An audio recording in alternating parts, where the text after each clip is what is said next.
Cette vidéo vous est offerte par Drone Part Center, votre spécialiste drone et pièces détachées en Belgique. Hey, salut à tous, j'espère que vous allez bien. Aujourd'hui, on va checker ceci. C'est un kit d'outils de chez Newbie Drone qui m'a été envoyé par Didier. Et on check ça ensemble, c'est parti. Alors tout d'abord pour le prix, c'est un kit qui vous reviendra à 59 €, qui sera parfait pour les débutants ou pour quelqu'un qui va chercher des outils pour le terrain. Donc ça vient dans cette petite pochette style Calvin Klein, très chic. Alors dedans, qu'est-ce qu'on retrouve? Qu'est-ce qu'on a? Clé hexagonale de 1,5. Donc ça va servir pour tout ce qui est petite vis M2, par exemple sur les petits moteurs de 2,5 pouces, 3 pouces. Tournevis hexagonale de 2 mm pour vos vis de 5 pouces. Tournevis hexagonale de 2,5 mm pour vos grosses vis M3, par exemple de votre Reswoop. Un petit tournevis Philips de précision avec un système de roulement pour faciliter les petites vis de vos whoops. Des pinces coupantes, des petites pinces de précision, par exemple pour faire les poils du nez. Un outil pour enlever les hélices sur vos whoops, ça j'utilise jamais. Et une clé anglaise de type Racagnac pour changer les hélices de votre 5 pouces. Mais ce n'est pas fini car vous recevez également le parfait petit kit du soudeur, à savoir un petit fer à souder sur XT60, un peu une copie du TS100, un petit support avec éponge, très important l'éponge, un stylo de flux, si vous ne savez pas ce que c'est que vos soudures sont moches, et enfin 12 grammes de soudure. Alors évidemment ces bâtards ils disent pas les proportions de plomb et d'étain. Par exemple sur votre fil standard vous avez SN étain 60 PB40, ça veut dire 60% d'étain, 40% de plomb. Veillez à toujours avoir du fil avec du plomb, une haute teneur en plomb, c'est beaucoup plus facile à souder, c'est plus toxique malheureusement, il y a un moment où c'était plus trop à la mode. Donc ils ont sorti des fils qui étaient principalement à base d'étain, c'est beaucoup plus dur à souder, ça fait des soudures plus moches. Donc voilà, je vous conseille toujours du 60-40.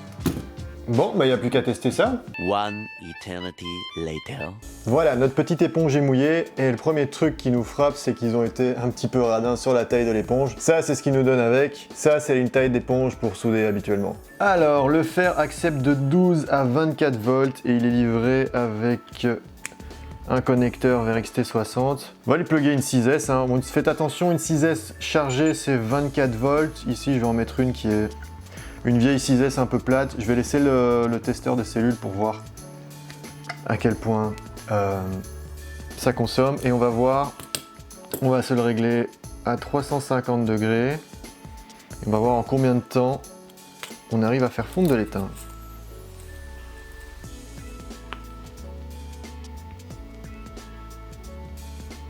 Bam. Putain. Alors pour tout ce qui est petite soudure en général, 350 degrés, c'est largement suffisant. La première fois que vous utilisez une panne, c'est très important. Vous passez une fine couche d'étain sur toute la panne, histoire de la protéger. Comme ceci. Et ensuite, vous essuyez le surplus sur l'éponge. Alors 350 degrés, ça devrait être suffisant pour tout ce qui est petite soudure, moyenne soudure. Donc par exemple pour une XT30. Donc très important toujours, on met de l'étain sur sa panne. On met de l'étain sur la pièce. On préétame le fil, bon ici malheureusement il y a déjà de l'étain dessus. Tac tac. Si vous voulez vraiment une belle soudure, vous appliquez un petit peu de flux. Et on vient souder en essayant de rester le moins de temps possible.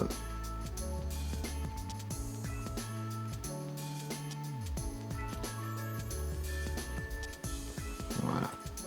Alors pour une pièce plus grosse telle qu'une XT60, en règle générale, on va monter la température. Sur mon poste à souder, je monte à 400 degrés. Pour un petit fer comme celui-ci, à mon avis, je vous autorise à le mettre au max.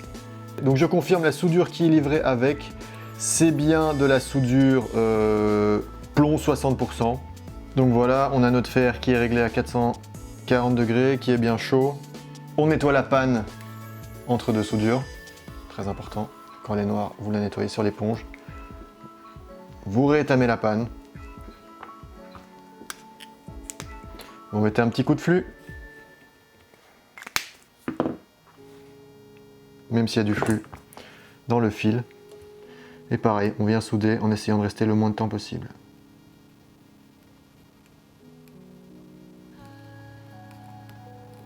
Boum. Bah pas mal ce petit fer. J'étais à 30%, j'ai même pas fait descendre ma lipo d'1%. Donc voilà, pour 60 boules, vous avez un petit kit complet dans la petite pochette. Tapez ça dans le sac, vous êtes paré à toute éventualité sur le terrain. Kit complet, pas tout à fait, il manque un truc. C'est une clé à douille de 5,5 pour défaire les écrous M3 de votre dress-swoop. C'est le seul truc qui manque dans le kit, sinon moi je le trouve super complet. Si vous regardez le prix des éléments séparément, un kit de tournevis sur Amazon, vous êtes à 10 balles. Une copie de TS100 comme celui-ci, vous êtes à 30 boules, ça fait 40 balles. Une pince à couper, faut compter 10 balles, vous êtes à 50 balles. Un stylo de flux, c'est facilement 10 boules, boum, voilà, vous êtes à 60 €. Donc en gros, vous avez la petite pince, le petit tournevis, le petit racagnac, un peu de soudure et la pochette qui vous ont offert si vous n'êtes pas content avec ça.